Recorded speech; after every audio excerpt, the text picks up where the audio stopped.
బాబీ డైరెక్షన్లో మెగాస్టార్ చిరంజీవి కెరీర్లో 158వ సినిమా వస్తున్న సంగతి తెలిసిందే కదా. ఇటీవల కాలంలో ఈ సినిమా నిత్యం వార్తల్లో నిలుస్తోంది.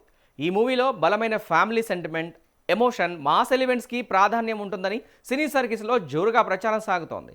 అయితే తాజాగా ఈ మూవీలో బాస్కు జోడీగా ఫ్యామిలీ మ్యాన్ సిరీస్తో దేశవ్యాప్తంగా గుర్తింపు తెచ్చుకున్న టాలెంటెడ్ హీరోయిన్ నటిస్తున్నట్లు టాక్ వినిపిస్తోంది. బాబీ డైరెక్షన్లో రాబోతున్న ఈ సినిమాలో మెగాస్టార్ భార్యగా ప్రియమణి కనిపించబోతోందట. ఇప్పటికే సినిమాలో చిరంజీవి కూతురు పాత్రలో యంగ్ బ్యూటీ కృతి శెట్టి నటించబోతున్నట్లు కూడా వార్తలు చక్కలు కొట్టాయి. దీనికి సంబంధించిన అధికారిక ప్రకటన ఇంకా రావాల్సి ఉంది. అలాగే ఈ సినిమాలో చిరుతో పాటు మరొక హీరో కూడా సందడి చేయనున్నట్లు సమాచారం. ఆయనే కోలీవుడ్తో పాటు టాలీవుడ్లో ప్రేక్షకాభిమానం సంపాదించుకున్న యంగ్ హీరో కార్తీ. ఈ సినిమా కోసం కార్తీకి భారీ రెమ్యునరేషన్ కూడా ఇచ్చేందుకు రెడీ అయ్యారు నిర్మాతలు.